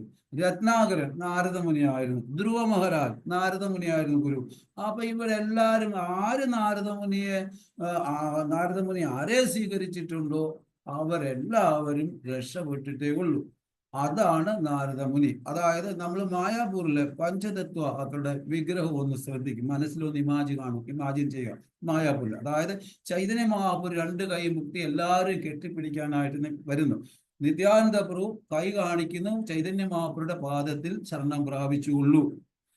അദ്വൈതാചാര്യ കൈ കാണിക്കുന്നു, നിത്യാനന്ദ പ്രഭുവിന്റെ പാദത്തിൽ ശരണം പ്രാപിച്ചോളൂ. രാധാറാണിയായ ഗദാധര പണ്ഡിറ്റ് കൈ കാണിക്കുന്നു, ചൈതന്യ മഹാപ്രഭുയുടെ പാദത്തിൽ ശരണം പ്രാപിച്ചോളൂ. ഗദാധാര പിന്നെ ജയ ശ്രീകൃഷ്ണ ചൈതന്യ പ്രഭു നിത്യാനന്ദ ശ്രീ അദ്വൈത ഗദാധാര പണ്ഡിറ്റ് നാരദമുനി പറയുന്നു, എല്ലാവരും ഭഗവാന്റെ പാദത്തിൽ ശരണം പ്രാപിച്ചോളൂ. ഇവരെല്ലാവരെയും കെട്ടിപ്പിടിക്കാനായിട്ടാണ് ചൈതന്യ മഹാപ്രഭു നിൽക്കുന്നത്. നിങ്ങൾ ശ്രദ്ധിച്ചോ ആ ഒരു ഡേറ്റ്, 5 ഭാവം എങ്ങനെയാണെന്ന്. അപ്പൊ അത്രയ്ക്കുള്ള മേഴ്സി, അതാണ് നമ്മൾ കാണേണ്ടത്. അപ്പൊ ആ പഞ്ചതത്വാക്കളുടെ കൃപ. ഉദാഹരണം, ഇപ്പൊ നമ്മൾ നെല്ലൊക്കെ വന്നു കഴിഞ്ഞാൽ കളയുണ്ടാവും ഇല്ലേ? ആ കള ഇപ്പൊ നല്ല വളമൊക്കെ ഇടുമ്പോൾ കള ആ നെല്ലിന്റെ ശക്തി വലിച്ചെടുക്കുകയാണ്. അപ്രകാരം നമ്മൾ ഹരേ കൃഷ്ണ കൃഷ്ണ കൃഷ്ണ ഹരേ ഹരേ, ഹരേ രാമ രാമ രാമ ഹരേ ഹരേ, ഈ നാമം ചെല്ലുമ്പോൾ നമ്മുടെ മനസ്സ് പല വഴിക്ക് മുട്ട കച്ചവടത്തിന് പോകും. അപ്പൊ അതിനെയെല്ലാം ശുദ്ധമാക്കി ഭഗവാന്റെ പാദകമലത്തിൽ അർപ്പിക്കുന്നത് ഈ പഞ്ചതത്വാക്കളാണ്. അതുകൊണ്ടാണ് കൃഷ്ണ ഗൗഡീയ സമ്പ്രദായത്തില് നമ്മൾ ഹരേ കൃഷ്ണ മൂവ്മെന്റ് ഉള്ള ജീവാത്മാക്കൾ പെട്ടെന്ന് ഇരുന്നിട്ട് എഴുന്നേൽക്കുന്ന മാതിരി ഭക്തി മാർഗത്തിൽ മുന്നേറുന്ന ഈ പഞ്ചതത്വാക്കളുടെ കൃപയാണ്. ചൈതന്യ മഹാപ്രഭുവിന്റെയും നിത്യാനന്ദ പ്രഭുവിന്റെയും രാധാറാണിയുടെയും അദ്വൈതാചാര്യയുടെയും നാരദമുനിയുടെ എല്ലാവരുടെയും കൃപ ഉണ്ട്. അത് നമ്മുടെ സമ്പ്രദായത്തിലെ ഈ പഞ്ചതത്വാക്കൾ വളരെ വളരെ വാല്യുവാണ്, പ്രാധാന്യമാണ്. അപ്പൊ അതിലെ 2 പേരാണ് ഇവിടെ. അതിലൊന്ന് അദ്വൈതാചാര്യര്. ഈ അദ്വൈതാചാര്യ അദ്ദേഹത്തെ പറ്റി പറയുന്ന ജഗത് മംഗള അദ്വൈത മംഗളഗുണധാമ മംഗളചരിത സദാ മംഗളയത്ര നാമ. അല്ല, എല്ലാ എല്ലാ നല്ല മംഗളത്തിന്റെയും സാഗരമാണ്, സമുദ്രമാണ് അദ്വൈത ആചാര്യർ. ഈ ലോക കല്യാണത്തിന് വേണ്ടി അദ്ദേഹം വന്നു. അതായത് ബാക്ക് ടു ഗോഡ് മാഗസിൻ പറയുന്നു, ലോഡ് വർഷിപ്പ് ടു ലോഡ്, അതായത് ഭഗവാനെ പൂജിക്കുന്നു, ഭഗവാനെ പൂജിക്കുന്നു എന്ന് പറയുന്നു. കാരണം ഭഗവാൻ അദ്വൈതാചാര്യ വിഷ്ണുവാണ്, അദ്ദേഹം ഭഗവാനെ വിളിച്ചു വരുന്നു. അപ്പൊ ഭഗവാനെ പൂജിക്കുന്നു, നമുക്കറിയാമല്ലോ അതെങ്ങനെ കാര്യങ്ങളൊക്കെ. അപ്പൊ അതുകൊണ്ട് അദ്ദേഹത്തിന്റെ പേര്, പെരുമ, പ്രവൃത്തി എല്ലാം അതിമംഗളമാണ്. ഇനിയും അദ്വൈത ആചാര്യ മഹാവിഷ്ണുവിന്റെ അവതാര ശിവനും കൂടിയാണ് നമ്മൾ കണ്ടു. കൃഷ്ണൻ പരിശുദ്ധൻ, കൃഷ്ണൻ അസോസിയേഷനും പവിത്രമാണ്. കൃഷ്ണന്റെ അസോസിയേറ്റഡ് എല്ലാം അതിപവിത്രമാണ്. സാധാരണ കൃഷ്ണൻ കാരണം ഭഗവാന്റെ അംശം, മമേവാംശ ജീവലോക ജീവഭൂത സനാതന, നമുക്കറിയാമല്ലോ ഭഗവാന്റെ അംശമാണ്. അപ്പൊ സ്വാഭാവികമായും ഭഗവാനുമായി സംഘം ചേരാനാണ് ജീവാത്മാക്കൾ തുടിക്കുന്നത്, ഇച്ഛിക്കുന്നത്. നിത്യസിദ്ധ കൃഷ്ണപ്രേമ സച്ചകവിനായ എന്ന് വെച്ചാൽ ആത്മാവിന്റെ സ്വരൂപം ശാശ്വതം, പൂർണ്ണ അറിവ്, പൂർണ്ണ സന്തോഷം, ആനന്ദം. കാരണം ജന്മങ്ങൾ എടുത്ത് യഥാർത്ഥ സ്വഭാവം മറക്കുന്നു ആത്മാവ്. എന്തുകൊണ്ടെന്ന് പറഞ്ഞാൽ ഏത് ശരീരം എടുക്കുന്നോ ആ ശരീരത്തിന്റെ ഷേപ്പാണ് ആത്മാവിന്റെ ഷേപ്പ്. അല്ല, ആത്മാവിന് പ്രത്യേക ഷേപ്പില്ല. ഏത് ശരീരമാണോ ആത്മാവ് എടുക്കുന്ന ആ ശരീരത്തിന് ഷേപ്പ്. മനുഷ്യനാണോ മനുഷ്യൻ, പട്ടിയാണോ പട്ടി, പൂച്ചയാണോ പൂച്ചയുടെ ഷേപ്പാണ് ആത്മാവിന് രൂപമുണ്ടോ എന്ന് ചോദിച്ചാൽ ഉണ്ട്. അതിൻ്റെ ഉത്തരമാണിത്. ഇനി ഈ കാരണം ഉദാഹരണം പറയുന്നത്, നമ്മൾ ഒരു ഗ്ലാസ് വെള്ളം എടുക്കുക, നമ്മുടെ സ്വരൂപം, നമ്മുടെ ജീവസ്വരൂപേ നിത്യേന കൃഷ്ണദാസ് എന്നുള്ള നമ്മുടെ സ്വരൂപം ജീവസ്വരൂപേ നിത്യേന ഇന്ദ്രിയദാസ് എന്നുള്ള ഭാവത്തിലോട്ട് മാറുന്നു. അതായത് നമ്മൾ മായാദാസനാകുന്നു, കൃഷ്ണദാസനാകുന്നില്ല. അവിടെയാണ് നമ്മുടെ സ്വരൂപത്തിന് വ്യത്യാസം വരുന്നത്. എങ്ങനെയെന്ന് വെച്ചാൽ ഉദാഹരണം പറയുകയാണെങ്കിൽ, ഒരു ഗ്ലാസ് വെള്ളം എടുക്കുന്നു, ഒരു ഗ്ലാസ് വെള്ളം, ആ വെള്ളത്തിന്റെ സ്വഭാവം ദ്രവരൂപമാണ്. ആ ദ്രാവക രൂപത്തിലുള്ള വെള്ളത്തെ നമ്മൾ ഫ്രീസറിൽ വെക്കുമ്പോൾ ഇത്ര ഡിഗ്രി താപം കൊടുക്കുമ്പോൾ അത് ഐസായി മാറുന്നു. പക്ഷെ അതിന്റെ സ്വഭാവത്തിന്റെ ഘടനയ്ക്ക് വ്യത്യാസം വരുന്നു. നല്ല ദാഹം ഉള്ളപ്പോൾ ഒരു ഐസ് ക്യൂബ് എടുത്ത് കഴിച്ചാൽ ദാഹം മാറുമോ? മാറില്ല. വെള്ളം കുടിച്ചെങ്കിൽ മാത്രമേ മാറും. കാരണം എന്താ? അതിന്റെ സ്വഭാവത്തിന് ഘടനയ്ക്ക് മാറ്റം വരുന്നു. അപ്രകാരം നമ്മുടെ സ്വഭാവത്തിന്, നമ്മുടെ ജീവസ്വരൂപേ നിത്യേന കൃഷ്ണദാസ് എന്നുള്ള സ്വഭാവത്തിന് മാറ്റം വരുമ്പോൾ നമ്മൾക്ക് എല്ലാ ചേഞ്ചസ്. ഇതിനെ പുനഃസ്ഥാപിക്കുകയാണ് പഞ്ചതത്വാക്കൾ ചെയ്യുന്നത്. അപ്പൊ അവര് വീണ്ടും ഭഗവാന്റെ ദാസനായിട്ട്, കൃഷ്ണദാസനായിട്ട് നമ്മളെ വീണ്ടും തിരിച്ചു കൊണ്ടുവരുന്നു, മറന്നതിനെ ഓർമ്മിപ്പിക്കുന്നു. അപ്പൊ ഇവിടെ കൃഷ്ണദാസന്റെ സ്ഥാനത്തേക്ക് മായാദാസനാകുന്ന നമ്മളെ കൊണ്ടുവരുന്നു. കൃഷ്ണന്റെ സന്തത സഹചാരികൾ വരുന്നത് നമ്മളെ ഉദ്ധരിക്കാനാണ്. അത് നമുക്കറിയാം. പരിത്രാണായ സാധുവിന് അവിനാശായ സത്യ, അതൊക്കെ നമുക്ക് അറിയാവുന്നതല്ല, അതിലോട്ട് ഞാൻ പോകുന്നില്ല. എന്നാൽ ലോകേരെ പ്രേമദാന ഹരിനാമ സങ്കീർത്തനം, അതായത് ചൈതന്യ മഹാപ്രഭു വരുന്നത് മുമ്പ് ചൈതന്യന്റെ സഹചാരികൾ വന്നു എല്ലാം സെറ്റ് ചെയ്യാനായിട്ട്. നമ്മൾ പറഞ്ഞു പരം വിജയതേ ശ്രീകൃഷ്ണ സാമ സങ്കീർത്തനം. അപ്പം മാഘമാസത്തിൽ അദ്വൈതാചാര്യ ജനിച്ചത് ബംഗാൾ ദേശിൽ നവഗ്രാം എന്ന സ്ഥലം. പണ്ഡിതനായ കുബേര പണ്ഡിറ്റ് അച്ഛൻ, അമ്മ ശ്രേഷ്ഠ ഭക്തി നാഭിദേവിയും ഇവരുടെ മകനായിട്ടാണ് അദ്വൈതാചാര്യ ജനിച്ചത്. പഞ്ചതത്വ മഹാമന്ത്രം ഇവിടെ പ്രധാനമാണ്. അവതാര ഭക്തിയുടെ ഈ 5 പേർ വന്നത് കാരണം ഭക്തരൂപത്തിൽ വന്നതുകൊണ്ട്. ഇത് ഗോപ്യ രൂപമായിരുന്നു. ഇവരുടെ യഥാർത്ഥ സ്വരൂപം മറച്ചു വെച്ചിട്ട് ഇവരെല്ലാം രഹസ്യ രൂപത്തിലാണ് വന്നത്. കാരണം ഭഗവാന്റെ ഭക്തന്മാരെ ഉദ്ധരിപ്പിക്കുവാനായിട്ട് ഭക്തന്റെ വേഷത്തിൽ വന്നു. ഉദാഹരണം നമുക്ക് പറയുകയാണെങ്കിൽ, പിന്നെ ട്രിവാൻഡ്രത്തിൽ നിന്ന് ഡൽഹിയിലേക്ക് ഒരു ട്രെയിൻ വിടുന്നു. ഓണമാകുമ്പോൾ സ്പെഷ്യൽ ട്രെയിൻ വരുന്നു. ആ സ്പെഷ്യൽ ട്രെയിനാണ് ഗൗരംഗ. ആ ഗൗരംഗന്റെ ഈ ട്രെയിനിൽ ബോഗി ഇഷ്ടം പോലെ ഉണ്ട്, അടിച്ച് കയറിക്കോളും എല്ലാവരും. അങ്ങനെ എല്ലാവരും വലിച്ചു കയറ്റിക്കൊണ്ട് അങ്ങ് പോവുകയാണ്, ഒറ്റപ്പോക്ക്. എത്ര പതിതാത്മാക്കളെയാണേലും ഇവിടെ സ്വാഗതമാണ്. അപ്പൊ അത് ഭക്തരൂപത്തിൽ വരുന്നു. അദ്വൈത എന്നാൽ ഒന്ന്, രണ്ടും അദ്വൈതൻ കൃഷ്ണൻ തന്നെ. അപ്പൊ അദ്വൈതം എന്ന് പറഞ്ഞാൽ ഒന്ന്, എന്നാൽ രണ്ടും കൂടി ചേർന്നതാണ്. കൃഷ്ണൻ കൂടി ചേർന്നതാണ് വിഷ്ണു കൃഷ്ണൻ എല്ലാം കൂടി ചേർന്നാണ് അദ്വൈതൻ. അതേസമയം ആചാര്യൻ എന്ന് പറഞ്ഞാൽ ആചാരം ശുദ്ധമായാലേ ആചരണം ശുദ്ധമാകുള്ളൂ. ആചാരം ശുദ്ധമാക്കുവാനായിട്ട് നമ്മളെ പഠിപ്പിക്കുവാനായിട്ട് ആചാര്യന്റെ രൂപത്തിൽ അദ്വൈതാചാര്യ വന്നു. അപ്പൊ നമ്മുടെ ആചരണവും ശുദ്ധമാകണം, നമ്മുടെ ആചാരവും ശുദ്ധമാകണം. ആചാര്യ എന്ന ആചരണം ശുദ്ധമായത് നമ്മളെ പഠിപ്പിക്കാൻ വന്നു മഹാവിഷ്ണു പുരുഷ അവതാരം. നമുക്കറിയാം കൃഷ്ണൻ രസരാജനാണ്, പ്രേമരാജനാണ്, എല്ലാത്തിനെയും പ്രേമം കൊടുത്ത് കീഴടക്കുന്നു. അദ്ദേഹത്തിന്റെ ഇന്റിമെന്റസി എക്സ്ചേഞ്ച് ചെയ്യുകയാണ് ഇവിടെ. മഹാവിഷ്ണു ഭൗതിക ലോകം സൃഷ്ടിച്ചത് കൃഷ്ണനിൽ നിന്ന് വേർതിരിഞ്ഞു വന്ന ജീവാത്മാക്കൾ സന്തോഷിക്കാൻ വേണ്ടിയാണ് ഈ ഭൗതിക ലോകം സൃഷ്ടിച്ചത്. എന്നാൽ ഈ ഭൗതിക ലോകത്തെ ഭഗവാൻ പറയുന്ന ദുഃഖാലയം അശാശ്വതം, സുഖാലയം ശാശ്വതം ഭഗവദ്ധാമമാണ്. നമ്മൾ ഈ ദുഃഖാലയം അശാശ്വതത്തിൽ ജന്മമൃത്യു ജരാവ്യാധി ദുഃഖ ദോഷാനുദർശനം എന്ന് ഭവരോഗമുള്ളിടത്ത് സുഖം തേടി നടക്കുന്നു. ഭഗവാനെ പറയുന്നു ഇത് ദുഃഖാലയം അശാശ്വതമാണ്. എവിടെ സുഖം കിട്ടാനാ? എന്നിട്ട് നമ്മൾ ഭഗവാനെ ചീത്ത പറയുന്നു. അപ്പൊ ഇവിടെ പറയുന്നുണ്ട് ഈ മഹാവിഷ്ണു നമ്മളെ പഠിപ്പിക്കാനായി ആചാര്യനായി വരുന്നു. കൂട്ടത്തിൽ സദാശിവനുമായിട്ട് വരുന്നു. വൈഷ്ണവനാം യഥാശംഭു ചൈതന്യ ചരിതാമൃതം മംഗളം, ചൈതന്യ മംഗളം, ചൈതന്യ ഭാഗവതം എല്ലാത്തിനും ശിവഭഗവാനെ സ്തുതിക്കുന്നുണ്ട്. ഗോപേശ്വര മഹാദേവനായി ഗോപി ഭാവത്തിൽ ശ്രീമതി രാധാറാണിയുടെ അസോസിയേഷനായിട്ട് വരുന്നു. അദ്വൈത ആചാര്യർ വൃന്ദാവനത്തിൽ ഒരു മരച്ചുവട്ടിൽ ഒരു ഭക്തന്റെ മൂടിൽ ജപിക്കുന്നു ഹരിനാമം. അപ്പൊ സംബന്ധമൂർത്തിയായ മദനഗോപാൽ അവതരിച്ചു. അദ്വൈത മഠിൽ വൃന്ദാവൻ ഇപ്പം മദന മോഹനായി മാറുന്നു.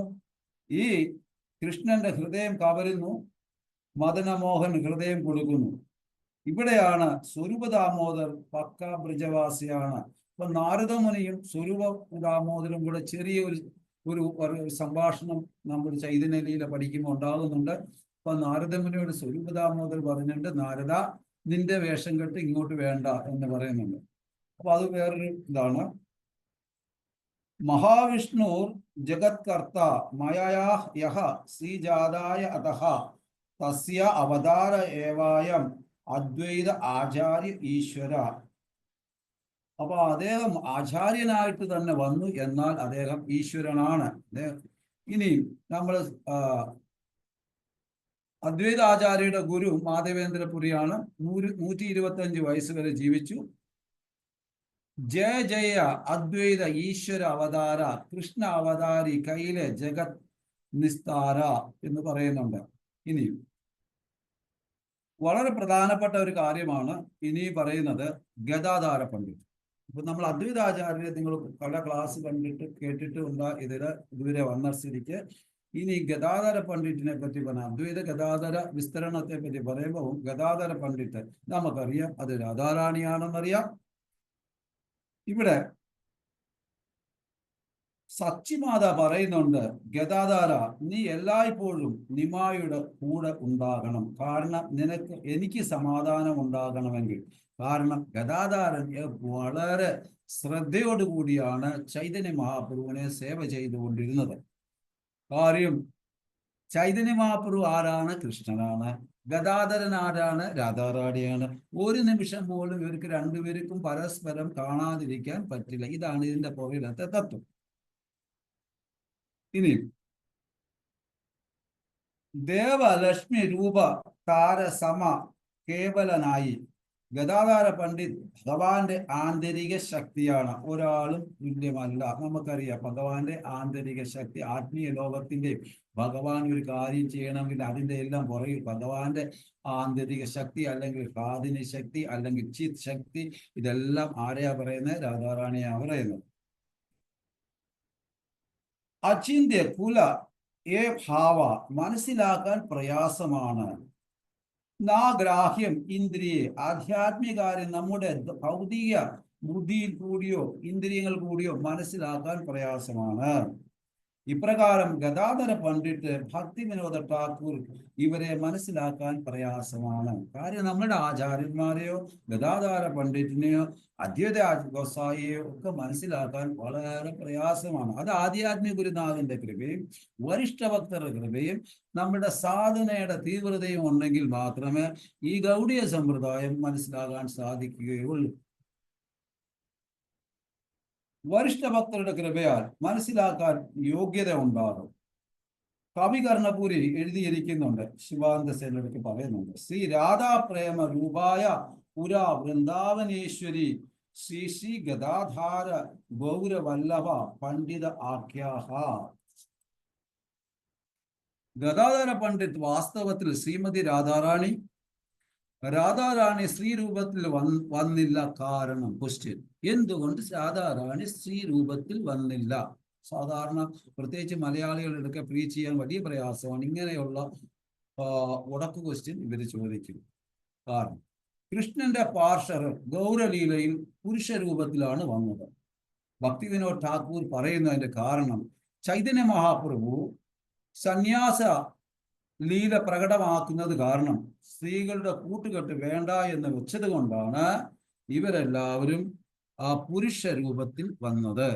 അപ്പോ രാധാറാണിയും പുരുഷ രൂപത്തിൽ വന്നതിന്റെ കാരണം ഇതാണ്. ഓക്കെ,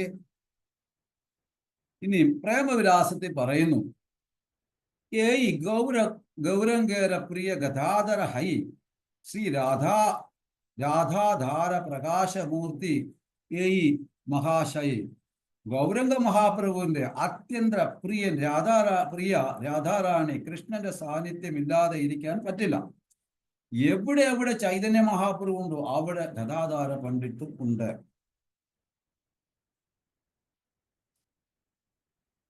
അപ്പൊ എന്തുകൊണ്ടാണ് ഇവിടെ വളരെ പ്രധാനപ്പെട്ട വേറൊരു കാര്യം കൂടെ, നവദ്വീപിലും ജഗന്നാഥ്പുരിയിലും മഹാപ്രഭുവിന്റെ കൂടെ ആരുണ്ടായിരുന്നു? ഗദാധര പണ്ഡിറ്റ് ഉണ്ടായിരുന്നു. ഗദാധര പണ്ഡിറ്റ് ശക്തി തത്വമാണ്. നമ്മള് ഭക്തി സിദ്ധാന്ത സരസ്വതി മഹാരാജ് പറയുന്നു, ഗൗഡിയ വൈഷ്ണവ ആസലി ശക്തർ അല്ല ശാക്തർ എന്ന് വെച്ചാൽ ശക്തി ഉപാസകരാണ്. ആരാ? ഭക്തി സിദ്ധാന്ത സരസ്വതി പറയുന്നു, ഗൗഡിയ സമ്പ്രദായത്തിലെ ഗൗഡിയ ഭക്തർ അസൽ ശാക്തരാണ്, ശക്തി ഉപാസകരാണ്. അതുകൊണ്ടാണ് ഹരേ കൃഷ്ണ മഹാമന്ത്രത്തിൽ ഹരേ എന്ന് പറയുന്നത് തന്നെ രാധാറാണിയാണ്. പിന്നെ കൃഷ്ണ, പിന്നെ ഹരേ, പിന്നെ അങ്ങനെ നമുക്കറിയാമല്ലോ. അപ്പൊ ആദ്യം തന്നെ നമ്മൾ സ്തുതിക്കുന്ന അമ്മയാണ്. എന്തിനാണെന്ന് വെച്ചാൽ, ഉദാഹരണം പറയുകയാണെങ്കിൽ, ഒരു കുട്ടി ചെറുപ്പത്തില് ആ കുട്ടി മലമൂത്ര വിസർജനം വെച്ച് ആ മലമൂത്ര വിസർജനത്തിൽ ആ കുട്ടി ആകെ വല്ലാണ്ട് കിടക്കുന്ന സമയത്ത് കുട്ടി കരയുമ്പം ഭർത്താവ് ഓടി വന്നപ്പം കുട്ടിയാകെ മലമൂത്ര വിസർജനത്തിൽ കിടക്കുക, ഉദാഹരണമാണ്. അപ്പം ഭർത്താവ് എന്ത് പറയും? ശ്യാമളേന്ന് വിളിക്കും, അല്ലേ? അപ്പൊ ശ്യാമള വിളി കേട്ട മാത്രയിൽ ഓടി വരും. കുട്ടിയുടെ കരച്ചില്, ഭർത്താവിന്റെ വിളി ശ്യാമളേന്ന്. അപ്പൊ ശ്യാമള ബെൻ ജോൺസന്റെ ഓട്ടോ അല്ലെ PT ഉഷയുടെ ഓട്ടോ ഓടി വരുമ്പോ നോക്കിയപ്പോ അങ്ങോട്ട് കുട്ടിയുടെ അടുത്തോട്ട് ആംഗ്യം കാണിക്കും. കുട്ടി മലമൂത്രത്തിൽ കിടക്കുകയാണ്. ശ്യാമളയ്ക്ക് യാതൊരു ഇളുമ്പവും വൈക്ലഭ്യവുമില്ല. 24 മണിക്കൂറും സേവയാണ്. ഡ്യൂട്ടിയും സേവയും തമ്മിൽ വ്യത്യാസമുണ്ട്. അമ്മയാണ് മക്കളെ 24 മണിക്കൂറും സേവയും. കുട്ടി കരയുവാണെങ്കിൽ ഭർത്താവ് പറയും, ശ്യാമളെ എനിക്ക് നാളെ ഡ്യൂട്ടിയുള്ള ഇവനെ അത് എടുത്തുകൊണ്ട് പോകും. മനസ്സിലായില്ല? അപ്പൊ അതാണ് സേവാ മനോഭാവം. യാതൊരു പരാതിയുമില്ല, പരിഭവവുമില്ല. അതാണ് രാധാറാണി. അപ്പൊ അതുകൊണ്ട് ആ അമ്മ എടുത്തുകൊണ്ട് പോയി കുളിപ്പിച്ച് പൗഡറെല്ലാം ഇട്ട് നല്ല ഡ്രസ്സൊക്കെ മാറ്റി ഭർത്താവിന്റെ കൈ കൊടുത്താൽ ഭർത്താവ് സ്വീകരിക്കുമോ? കുട്ടിയെ സ്വീകരിക്കും. അപ്രകാരം നമ്മൾ ഭൗതിക ലോകത്ത് നമ്മൾ ഈ മലമൂത്രത്തിൽ കിടന്ന് കളിച്ച് വൃത്തികെട്ട പല ജന്മങ്ങളെടുത്ത് വൃത്തികേടായിട്ടുള്ള നമ്മളെ പോലുള്ള ദുഷിച്ച ജീവാത്മാക്കളെ, ദുഷിച്ച ശരീരം സ്വീകരിച്ച ജീവാത്മാവ് എപ്പോഴും ശുദ്ധനമാണ്. മക്കളെ, 2 കൈയും നീട്ടി സ്വീകരിച്ചിട്ട് അവസാനം നമ്മൾ കുറെ നേരം വിളിച്ച് രാധാറാണിയെ വിളിച്ച് ഹരേ കൃഷ്ണ മഹാമന്ത്രം ചൊല്ലി കരഞ്ഞ് വിളിക്കുമ്പോൾ തീർച്ചയായിട്ടും നമ്മൾ 2 കൈയും കൊണ്ട് എടുത്തുകൊണ്ട് കൃഷ്ണന്റെ അടുക്ക കൊടുക്കുന്നു. ഇന്നാ മാഷെ നിങ്ങളുടെ മുതൽ എന്ന് പറഞ്ഞാൽ കൃഷ്ണൻ സ്വീകരിക്കുമോ സ്വീകരിക്കത്തില്ലയോ? ഇതാണ് ഇവിടെ നടക്കുന്നത്.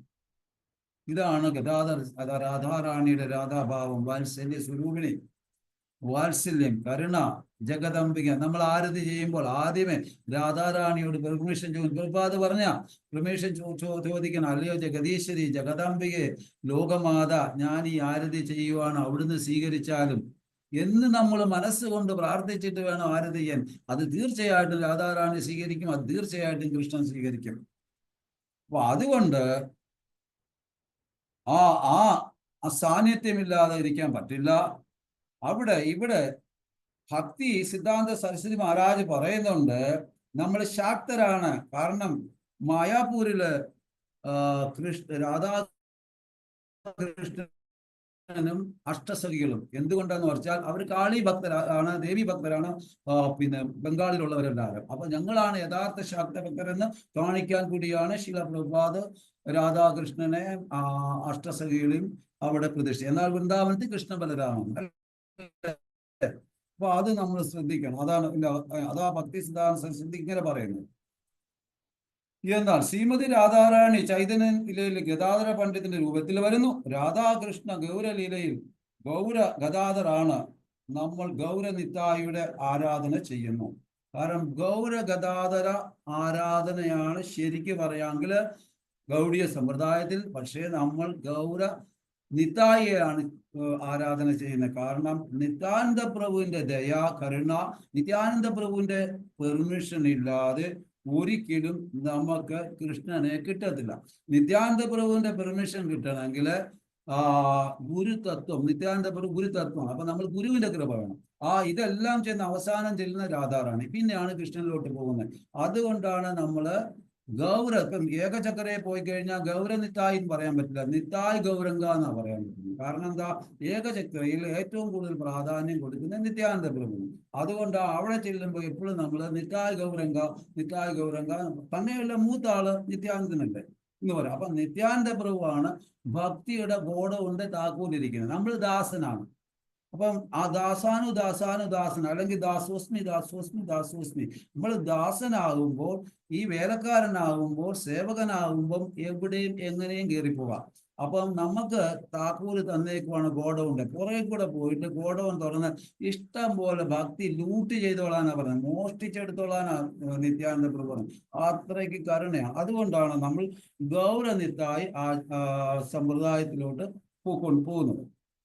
ഈ ഗൗര ഗദാധാർ വർഷിപ്പ് ഇത് ഉത്തമം. എന്നാൽ നിത്യാനന്ദ പ്രഭുവിന്റെ കൃപ കിട്ടാൻ പ്രഭുപാദർ ഗൗരനിത്തായി വർഷിപ്പ് പ്രചരിപ്പിച്ചു. പ്രവർത്തനം ചെയ്യേണ്ട രണ്ട് വ്യക്തിത്വം, അദ്വൈതാചാര്യർ, ഗദാധാര പണ്ഡിറ്റ്. ഉദാഹരണം, നമ്മൾ ബുക്ക് ഡിസ്ട്രിബ്യൂഷന് പോകുന്ന സമയത്ത് ആദ്യം കുറച്ച് ദിവസം നമ്മൾ കൂടി ബുക്കൊന്നും വലുതായിട്ട് വെക്കില്ല, വളരെ വിഷമസ്ഥയിലായിരിക്കും. ഒരു കാരണവശാലും നമ്മൾ പിരിഞ്ഞു പോകാൻ പാടില്ല. എന്തുകൊണ്ടെന്നാൽ ഇത് നിത്യാനന്ദ പ്രഭുവിന്റെ മെർസിയാണ്. നമുക്ക് ദൃഢത വരുത്തുവാനും നമ്മളെ നല്ലൊരു റോ മെറ്റീരിയൽ ആക്കാനും വേണ്ടി നിത്യാനന്ദ പ്രഭു അങ്ങനെ ചെയ്യുന്ന. അത് കഴിഞ്ഞാൽ നിത്യാനന്ദ പ്രഭു ഇഷ്ടം പോലെ കൃപ തരും, ഇഷ്ടം പോലെ നമ്മൾ ബുക്ക് ഡിസ്ട്രിബ്യൂഷൻ വിജയിക്കുകയും ചെയ്യും. ഇത് നിത്യാനന്ദ പ്രഭു പ്രത്യേകം അദ്ദേഹത്തിന്റെ ഭക്തന്മാർക്ക് ചെയ്യുന്ന ഒരു കൃപയാണ്, അനുഗ്രഹമാണ്. ഇനി അദ്വൈതാചാര്യർ സദാ ജീവകല്യാണം ആഗ്രഹിച്ചു. ഗദാധര പണ്ഡിതൻ ജീവകല്യാണമാണ്, ജീവാത്മാക്കളെ നല്ലതാണ് ആഗ്രഹിച്ചത്. എന്നാൽ ഈ കല്യാണം കിട്ടിയ വ്യക്തിയെ പ്രചാരണം ചെയ്യുവാൻ പ്രചോദനം, ശക്തിയും കൃപയും കൊടുക്കുന്ന നിത്യാനന്ദൻ. അപ്പൊ ഗദാധാര പണ്ഡിറ്റിന്റെയും അദ്വൈതാചാര്യരുടെയും ഒക്കെ കൃപ കിട്ടിയാലും ഇവരെ പ്രീച്ച് ചെയ്യുവാനും ഇവരെ മുമ്പോട്ട് കൊണ്ടുപോകാനുമുള്ള പ്രചോദനം കൊടുക്കുന്നത് നിത്യാനന്ദ പ്രഭു. അപ്പൊ നിത്യാനന്ദ പ്രഭുവിന്റെ കൃപ ഉണ്ടെങ്കിൽ നമുക്ക് ഭക്തിയുടെ മുകളിലോട്ട് പോകാൻ പറ്റും, കൃഷ്ണനെ കിട്ടും. അതാണ് ഗുരുതത്വം. ഗുരുവിന്റെ കൃപ ഉണ്ടെങ്കിൽ പഞ്ചതത്വാത്മാവും കൃഷ്ണ ഭക്തരൂപസ്വരൂപം ഭക്താവതാരം ഭക്താരംഖ്യം നമാമി ഭക്തശാസ്ത്ര അതുപോലെ ബ്രഹ്മാണ്ഡ പോലെ പ്രമിതെ ഭാഗ്യവാൻ ജീവ ഗുരുകൃഷ്ണ കൃപാവായ ഭക്തി ലതാബീജം. ഭക്തിയുടെ ലതാബീജം ഗുരുവിന്റെയും കൃഷ്ണന്റെയും കൃപയുണ്ടെങ്കിൽ മാത്രമേ സാധിക്കൂ. അതുകൊണ്ടാണ് ഗുരുനാഥൻ തുണ ചെയ്ത സന്തതം തിരുനാവിന്മേൽ എപ്പോഴും പിരിയാതെ ഇരിക്കണം, നമ്മുടെ നരജന്മം സമ്മതമാക്കാൻ ജ്ഞാനപ്പാനെ പാടുന്നുണ്ട്. അപ്പൊ ഇതെല്ലാം നമുക്ക് അറിയാവുന്ന, അതിലൂടെ ഞാൻ കടക്കുന്നില്ല. അപ്പൊ ഗദാധാര ഈ ഉദാഹരണം പറയുകയാണെങ്കിൽ ഗദാധാര പണ്ഡിറ്റ് ക്വാളിറ്റി ഉള്ളവരെ സ്വീകരിച്ചു. എന്നാൽ കൃഷ്ണഭക്തിയുടെ ആസ്വാദനം കൊടുക്കുന്നു. എന്നാൽ നിത്യാനന്ദ പ്രഭു യാതൊരു ക്വാളിറ്റി ഒന്നും കൊടുക്കുന്നില്ല. കാരണം എന്താണ്? എല്ലാവർക്കും ജഗായി മതായിക്ക് വരെ ഭക്തി കൊടുത്തു. ഒരിക്കല് പ്രഭുപാദിന്റെ ഒരു ലീലയുണ്ട്. അപ്പൊ ഒരിക്കലും ഒരു ക്ഷേത്രത്തില് പ്രഭുപാദിന് ലെറ്റർ കൊടുത്തു, ഈ ഒരു ഡിവോട്ടി ഭയങ്കര പ്രശ്നക്കാരനാണ്, അങ്ങനെയാണ് ഇങ്ങനെയാണ്. പ്രഭുപാദ് ലെറ്റർ തിരിച്ച് അയച്ചു. അവനോട് പറ, അവനെ പിന്നെ കൃഷ്ണാവബോധത്തിൽ നിന്ന് ഞാൻ ഇസ്കോളിൽ നിന്ന് പറഞ്ഞു വിടും, അങ്ങനെ ഇങ്ങനെയാന്ന് പറഞ്ഞപ്പോൾ തമാൽ ഗോസ്വാമി ചോദിക്കുന്നുണ്ട് പ്രഭുപാദിന്റെ അടുക്ക്, അങ്ങ് പറഞ്ഞ് ശരിയാണോ? അപ്പൊ പ്രഭുപാദ് പറഞ്ഞു, ഞാൻ അവനെ വിരട്ടാൻ പറയുന്നതല്ലേ, ഞാൻ അവനെ എങ്ങനെ പറഞ്ഞു വിടാൻ പറ്റും? ഞാൻ പറഞ്ഞു വിട്ടാൽ എന്നെ നിത്യാനന്ദ പ്രഭു വെറുതെ വിടുന്നു. അതാണ് നിത്യാനന്ദ പ്രഭു. അപ്പൊ അത്രയ്ക്ക് പ്രഭുപാദിന്റെ ഇതാ കോട്ടായിരുന്നു. അപ്പൊ അത്രയ്ക്ക് ശ്രേഷ്ഠമാണ് നിത്യാനന്ദ പ്രഭുവിന്റെ ആ ഒരു ഇത് നമ്മുടെ മൂവ്മെന്റില്. അപ്പം ഗദാധര പണ്ഡിറ്റ് തുല്യം ആരും പറ്റില്ല. കാരണം രാധാറാണി അമ്മയാണ്. ചെളിയിൽ കിട്ടുന്ന കുട്ടിയെ വൃത്തിയാക്കി ഭഗവാന്റെ കയ്യിൽ കൊടുക്കുന്നു. എന്നാൽ നിത്യാനന്ദ പ്രഭുവിന്റെ കൃപയില്ലാതെ കൃഷ്ണ കിട്ടില്ല. കാര്യം രഘുനാഥ് ദാസ് ഗോസ്വാമിയുടെ ഒരു ഉദാഹരണം നമുക്കറിയാം. പാനിഘട്ടി മഹോത്സവം അല്ലെങ്കിൽ ദഹീച്ചിയുടെ മഹോത്സവം പറയുന്നുണ്ട്.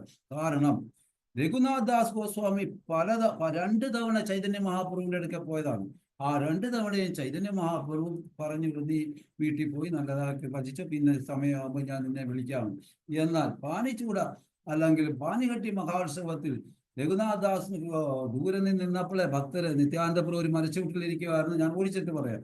അപ്പൊ അദ്ദേഹത്തെ കണ്ടു, വാ കള്ളനെ പോലെ നീ എന്തിനാണ് പാത്തിരിക്കുന്നത്, നിനക്ക് ഞാനൊരു പണിഷ്മെന്റ് തരാം എന്ന് പറഞ്ഞ് നിത്യാനന്ദ പ്രഭു രഘുനാഥ് ദാസ് ഗോസ്വാമിയെ വിളിക്കുകയും അദ്ദേഹം ദണ്ഡവത്ത് സാഷ്ടാംഗം വീഴുകയും ചെയ്തിട്ട് പറഞ്ഞു, എൻ്റെ ഭക്തന്മാർ എല്ലാവരും ഉണ്ട്, അതുകൊണ്ട് നീ എല്ലാവർക്കും ഈ ചൂട് സമയത്ത് ദഹി ചൂട കൊടുക്കണമെന്ന്. അപ്പൊ അദ്ദേഹം വളരെയധികം സന്തോഷത്തിലായിട്ട് ആ ഗ്രാമങ്ങളിലുള്ള പിന്നെ അവലും മാങ്ങായും പാലും തൈരും എല്ലാം കൂടി ഇട്ട് ഒരു മിശ്രം ഉണ്ടാക്കി എല്ലാവർക്കും ഇഷ്ടം പോലെ കൊടുത്തു. ആ അടുത്ത ഗ്രാമങ്ങളിലെല്ലാം കേട്ടറിഞ്ഞവരെല്ലാവരും വന്ന് കഴിക്കാൻ തുടങ്ങി. വലിയ ഒരു ആഘോഷമായി മാറ്റി. അപ്പോ ഇത് കഴിക്കാനായിട്ട് ചൈതന്യ മഹാപ്രഭു വന്നു. അപ്പൊ ചൈതന്യ മഹാപ്രഭു കഴിക്കുന്നത് നിത്യാനന്ദ പ്രഭു കണ്ടു.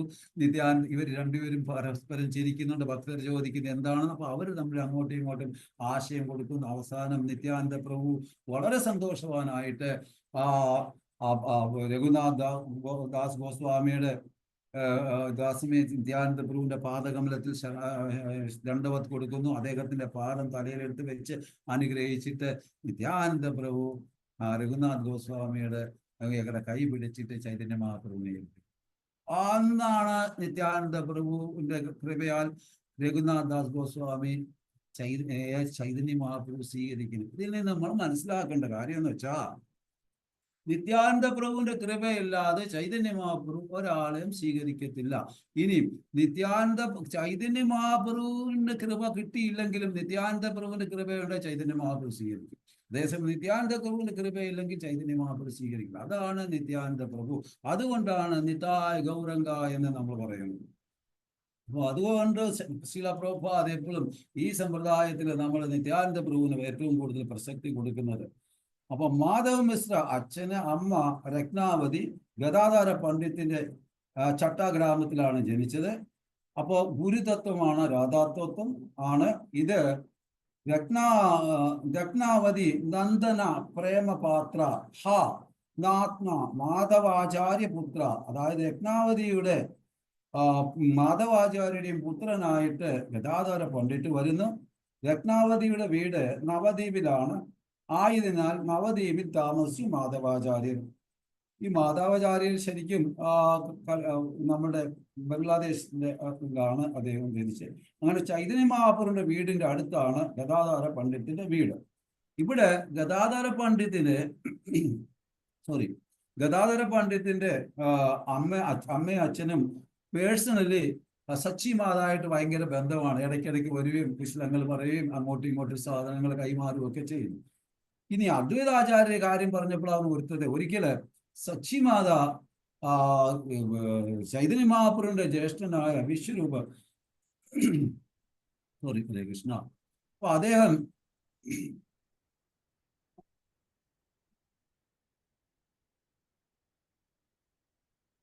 സന്യാസം സ്വീകരിച്ചു പോയതിൽ സച്ചി മാതായ്ക്ക് ഒരു അല്പം നീരസം ഉണ്ടായിരുന്നു. കാരണം ഗദാധര പണ്ഡിറ്റുമായിട്ടായിരുന്നു കൂടുതൽ അസോസിയേഷൻ.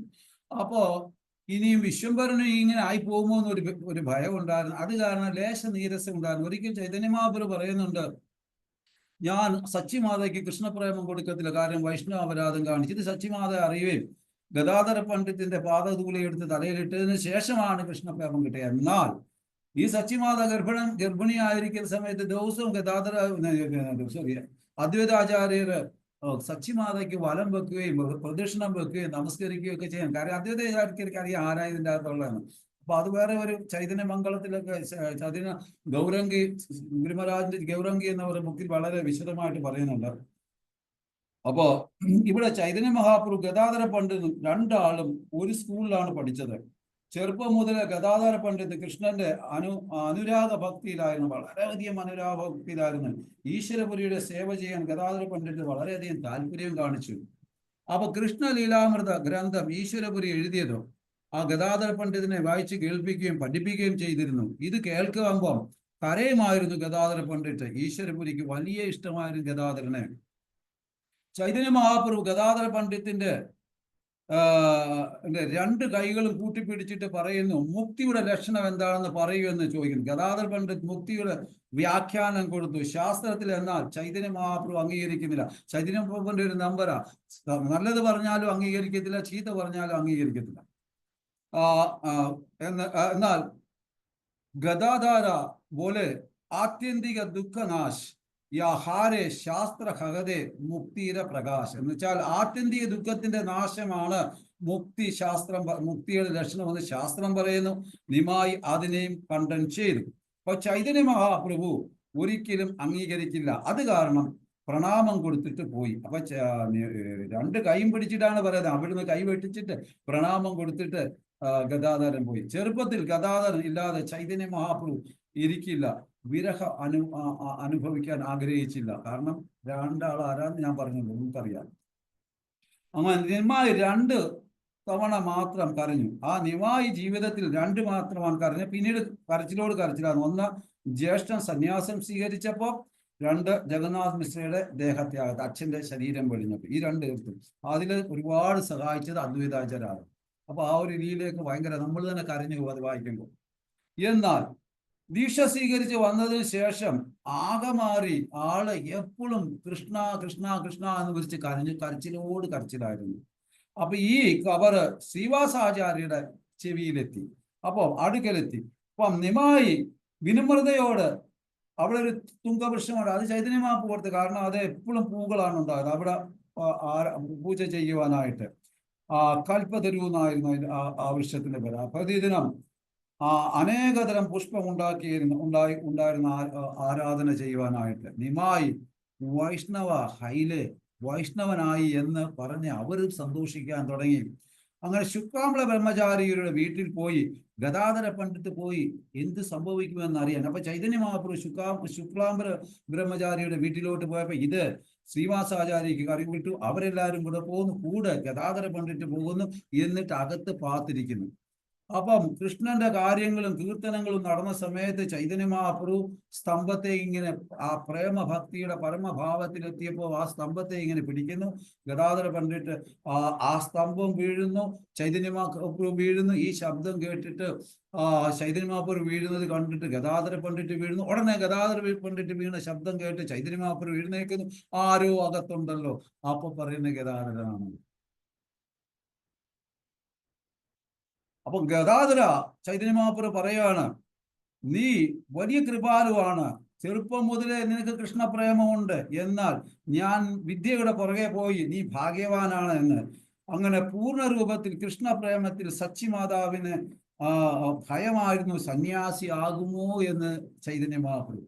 കാരണം അതിനുശേഷം ഭയങ്കരമായ ഭാവമായിരുന്നു അദ്ദേഹം.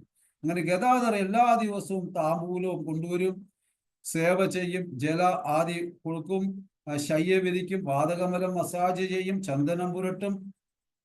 എന്നിട്ട് കൃഷ്ണൻ എവിടെ എന്ന് ചൈതന്യ മഹാപ്രഭു ചോദിക്കുന്നു. അപ്പൊ ഗദാധരൻ പറയുന്നു, കൃഷ്ണൻ നിന്റെ ഹൃദയത്തിലുണ്ട്. ഉടനെ തന്റെ ഹൃദയം വലിച്ചു കീറാൻ എപ്രകാരം ഹനുമാൻ ചെയ്തു അപ്രകാരം ചെയ്യാൻ തുടങ്ങിയപ്പോൾ ഗദാധര പണ്ഡിറ്റ് ചൈതന്യ മഹാപ്രഭുവിന്റെ 2 കൈയും പിടിക്കുന്നു.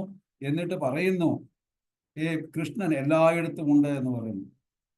ഇത് സച്ചിമാത ആ ട്രിക്ക് കണ്ടിട്ട് വളരെ സന്തോഷിച്ചിട്ട് ഗദാധര പണ്ഡിതനൊക്കെ പറയുന്ന ഗദാധരന്റെ അടുക്ക നീ എപ്പോഴും ചൈതന്യ മഹാപ്രഭുയുടെ കൂടെ ഉണ്ടായിരിക്കുക, എന്നാലേ എനിക്കൊരു മനസ്സമാധാനമുള്ളൂ എന്ന് പറയുന്നുണ്ട്. ഗൗരംഗനായി കലിയുഗത്തിൽ വരും എന്നും നാരദമുനിയോട് പറഞ്ഞു. ബ്രഹ്മദേവൻ ഹരിദാസ് ഠാക്കൂറായി അവതരിച്ചു. നാരദൻ ശ്രീവാസനായും രാധാറാണി ഗദാധരനായും സത്യഭാമ ജഗന്നാഥ് പണ്ഡിതനായും ബൃഹസ്പതി സഭൂമ ഭട്ടാചാര്യായി പർവ്വതമുനി വിദ്യാവചസ്പതിയായി അങ്ങനെ ഇവരെല്ലാവരും പാർഷദരായിട്ട് വന്നു. ഹരേ കൃഷ്ണ.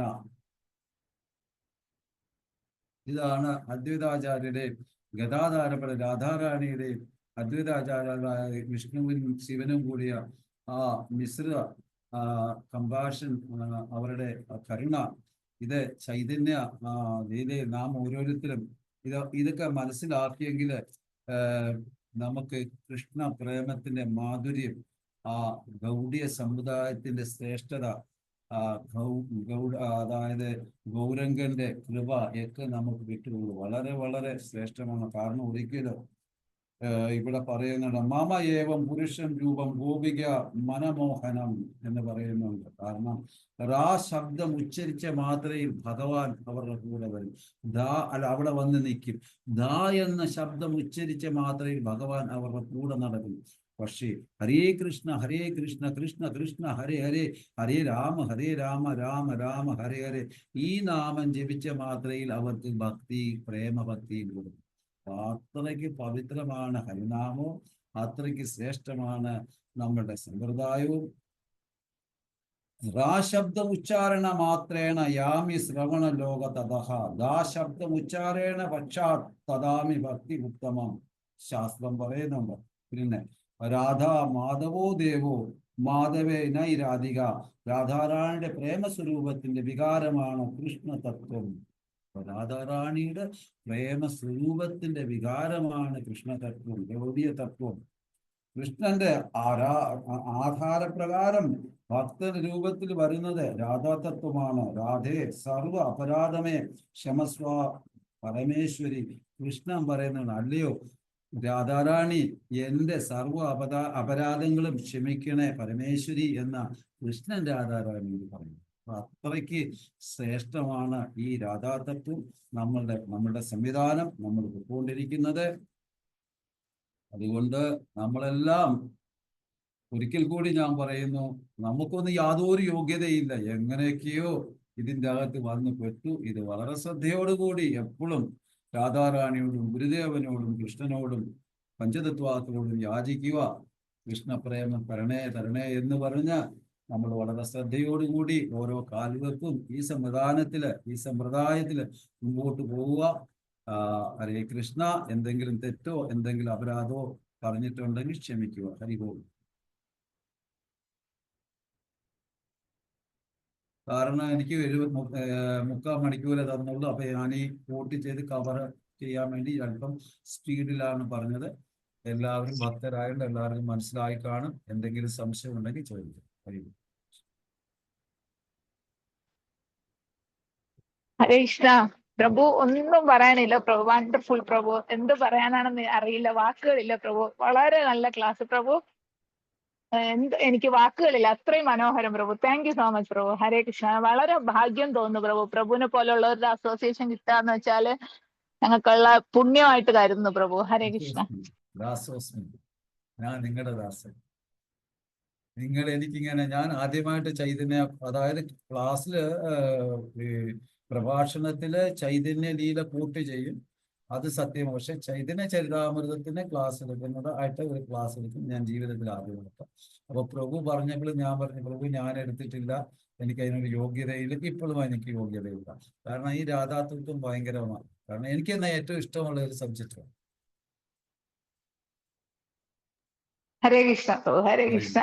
നന്നായിരുന്നു പ്രഭു. നമ്മള് ഇപ്പോ കുറെ നാളായിട്ട് പല ഡിവോട്ടീസ് പല ആംഗിളിൽ നിന്ന് പല രീതിയിൽ ക്ലാസ് എടുക്കുന്നുണ്ട് പ്രഭു. പ്രഭുവിന്റെ ഒരു വളരെ വ്യത്യസ്തമായിട്ടുള്ള ഒരു ക്ലാസ് ആയിരുന്നു പ്രഭു. താങ്ക് യു സോ മച്ച് പ്രഭു. ഹരേ കൃഷ്ണ. മാതാജീസ്, ബാക്കിയുള്ളവർക്ക് എന്തെങ്കിലും സജഷൻ പറയാനുണ്ടെങ്കിൽ ദയവായി പറയുക. ഹരേ കൃഷ്ണ. ഹരേ കൃഷ്ണ പ്രഭു. हाँ ദണ്ഡവത് हरी പ്രണാം. बोल हरी बोल जय हो धन्यवाद പ്രഭു, धन्यवाद ഞങ്ങളുടെ ഭാഗ്യം പ്രഭുജി അങ്ങേ നമുക്ക് हाँ അസോസിയേറ്റ് ചെയ്യാൻ കിട്ടിയത്. മഹാഭാഗ്യം പ്രഭുജി, മഹാഭാഗ്യം. ഞാന് അത് പ്രഭു ഇങ്ങനെ ആദ്യമായിട്ടാണ് എടുക്കണമെന്ന് പറഞ്ഞപ്പോ ഞാൻ ഇത്ര പ്രതീക്ഷയില്ല പ്രഭു. ഇത്രത്തോളം സ്റ്റഫ് പ്രഭുവിന്റെ ഭഗവാന്റെ കൃപയാൽ ഉണ്ടല്ലോ പ്രഭു. വന്നാലും പ്രഭുജി ഞങ്ങൾക്ക് അസോസിയേഷൻ തന്നാലും മനോഹരമായ ക്ലാസ് ഇനിയും കേൾക്കാൻ കാതോർത്ത് നിൽക്കുന്നു പ്രഭു. ശരിക്കും എനിക്ക് വേറെ അത്യാവശ്യമായിട്ട് ഒരു ജോലിക്ക് പോകണമായിരുന്നു. പക്ഷെ ഞാൻ ഈ ക്ലാസ് കളഞ്ഞിട്ട് പോണ്ടാന്ന് തീരുമാനിച്ചു. ഞാൻ ഇത്രയും നേരം അത് മൊത്തം കണ്ടിട്ടേ പോകണുള്ളൂ എന്ന് തീരുമാനിച്ചു. അത് മിസ്സായ അതൊരു മിസ് തന്നെ പ്രഭു. എന്തായാലും മഹാഭാഗ്യമാണ്. നെക്സ്റ്റ് തലമുറയ്ക്ക് നമ്മളിതെല്ലാം റെക്കോർഡ് ചെയ്ത് യൂട്യൂബിൽ അപ്ലോഡ് ചെയ്യുന്നുണ്ട്. അതുകൊണ്ട് തീർച്ചയായിട്ടും ഇത് വരും ജനറേഷന് ഒരു വലിയൊരു വിപ്ലവം ഉണ്ടാക്കും പ്രഭുജി അങ്ങയുടെ ക്ലാസ്. നന്ദി പ്രഭുജി, വളരെ സന്തോഷം. സന്തോഷം. ഇനിയും വേണം പ്രഭുജി. കൂടുതൽ ശല്യപ്പെടുത്താൻ വേണ്ടി ഞങ്ങൾ വിളിക്കും. പ്രഭു അനുഗ്രഹിച്ച് കൃപയാൽ മുന്നോട്ട് വരണം പ്രഭുജി, ക്ലാസ് തരാൻ. തീർച്ചയായും തീർച്ചയായിട്ടും എല്ലാവർക്കും അവസരം കൊടുക്കും. വല്ലപ്പോഴും ഞാനും തീർച്ചയായും വന്നാലും പ്രഭുജി. നിറഞ്ഞ സന്തോഷം, എന്താ ഒരു നിറഞ്ഞ സന്തോഷം. വളരെ നന്ദി പ്രഭുജി. പ്രഭു എനിക്ക് ഇങ്ങനെ ഒരു അവസരം തന്നതിൽ വളരെ സന്തോഷം. കാരണം എനിക്ക് ഏറ്റവും ഇഷ്ടപ്പെട്ട, ഞാനന്ന് ഫോൺ ചെയ്തപ്പോൾ ഏറ്റവും ഇഷ്ടപ്പെട്ട ഒരു സബ്ജക്റ്റാണ് ഇത്.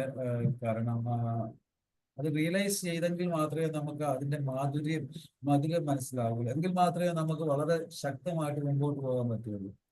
നമ്മളെല്ലാം വലിയ വലിയ വലിയ ഭാഗ്യവാന്മാരാണ്, ഭാഗ്യവതികളുമാണ്. കാരണം ഇതിനേക്കാളും വലിയൊരു തത്വം, ഗൗഡീയ തത്വം എന്ന് പറഞ്ഞു കഴിഞ്ഞാൽ രാധാ തത്വമാണ്. അതുകൊണ്ടാണ് ഗൗഡീയ സമ്പ്രദായം, അത് ഗുരുതത്വം കൂടാണ്. അപ്പൊ അതിനേക്കാളും ഉദാഹരണം പറയുകയാണെങ്കിൽ പ്രഭു, നമ്മള് ഒരു കയറെടുക്കുക. കയറെടുത്തു കഴിഞ്ഞാൽ ബ്രഹ്മദേവൻ ആ കയറിന്റെ അറ്റം നാരദമുനിക്ക് കൊടുക്കുന്നു. നാരദമുനി അവിടുന്ന് പ്രഭുപാദ് വന്ന് പ്രഭുപാദ അദ്ദേഹത്തിന്റെ ശിഷ്യന്മാർക്ക് കൊടുത്ത് അദ്ദേഹത്തിന്റെ ശിഷ്യന്മാർ ആ കയറിന്റെ അറ്റം നാം ഓരോരുത്തരുടെയും വീട്ടിൽ കൊണ്ടു തരുന്നു. കാരണം എന്താണ്? നിത്യാനന്ദ പ്രഭുവിന്റെ തത്വം. കാരണം നിത്യാനന്ദ പ്രഭു ഓരോ വീടുകളിലും കയറി ഹരിനാമം ജപിക്കാൻ പറയുന്നു. ചൈതന്യ മഹാപ്രഭു പറയുന്നത്, നീ ഓരോ വീടുകളും കയറിയിട്ട് എല്ലാ ദിവസവും എനിക്ക് എത്ര വീട് കയറിയെന്ന് എൻ്റെ അടുക്ക് റിപ്പോർട്ട് തരണം. അപ്പോൾ നാമാചാര്യത്തെ ഹരിദാസ് ഠാക്കൂറിന്റെ അടുക്ക് നിത്യാനന്ദ പ്രഭുവിന്റെ അടുക്ക് ഹരിദാസ് ഠാക്കൂർ പറയുന്നുണ്ട്, നീ എന്തിനാ ഇങ്ങനെ വീട് തോറും കയറുന്നത്? ഇവരെല്ലാം മായാവാദികളും പിന്നെ അവരാണ് അന്നത്തെ ആ ഏറിയ അങ്ങനെയായിരുന്നു.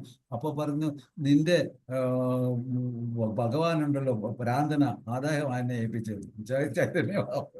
ഇവർ തമ്മിലുള്ള ലീല. അപ്പൊ നിത്യാനന്ദ പ്രഭു ഓരോ വീട്ടിലും കയറി ഈ കതവ് കുട്ടി ഉറപ്പിച്ചിട്ട് ഹരിനാമം കൊടുത്തിട്ട് യാചിക്കുകയാണ്, ഹരിനാമം ജപിക്കും. ആ നിത്യാനന്ദ പ്രഭുവിന്റെ ജോലിയാണ് നമ്മുടെ ആചാര്യന്മാർ ചെയ്യുന്നത്. ഓരോരുത്തരുടെ അടുക്കലും വന്നിട്ട്, ഇന്നാ മക്കളെ പിടിച്ചോ, ഇന്നാ മക്കളെ ഈ കയറിമേ പിടിച്ചോ, ഈ കയറിമേ പിടിച്ചാൽ ഒറ്റ വലിക്കും ബ്രഹ്മദേവൻ. വലിച്ചിട്ട് രാധാറാണിയുടെ കൊടുക്കും. രാധാറാണി നേരെ കൃഷ്ണന്റെ കൈ കൊടുക്കും. നമ്മൾ ജും എന്ന് പറഞ്ഞങ്ങ് പോകും. ഇതാണ് ശരിക്കുള്ള പരമ്പര. പക്ഷെ നമ്മള് സമയമില്ല, ഇപ്പൊ വേണ്ട, പെണ്ണുപിള്ള വഴക്ക് പറയും, ഭർത്താവ് വഴക്ക് പറയും, കുഞ്ഞുങ്ങള് ചെറുപ്പമാണ്, അതാണ് ഇതാണ്, ഒരുപാട് റീസൺ നമുക്ക് വരും. അപ്പൊ കയറെ പിടിക്കാനുള്ള ഭാഗ്യമുണ്ട്. കുറച്ച് ആൾക്കാർ പിടിക്കുന്നു, അവര് രക്ഷപ്പെടുന്നു. ഹരേ കൃഷ്ണ.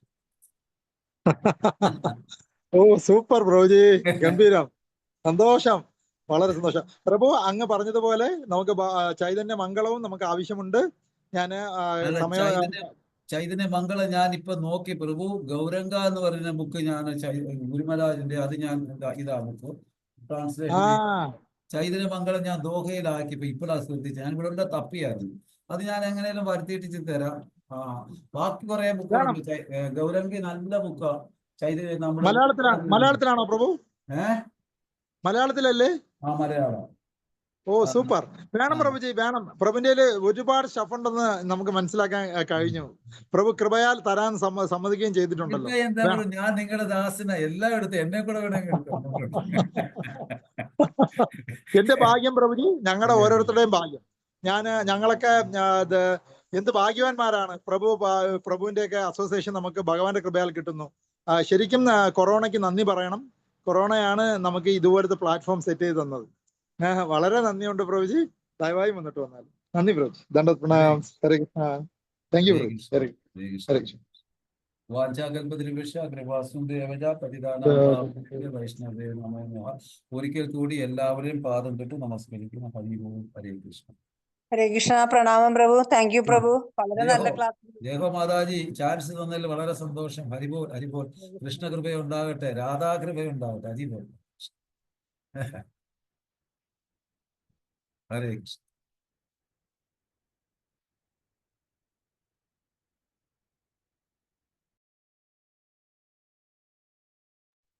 ക്ലോസ് ചെയ്യട്ടെ പ്രഭു.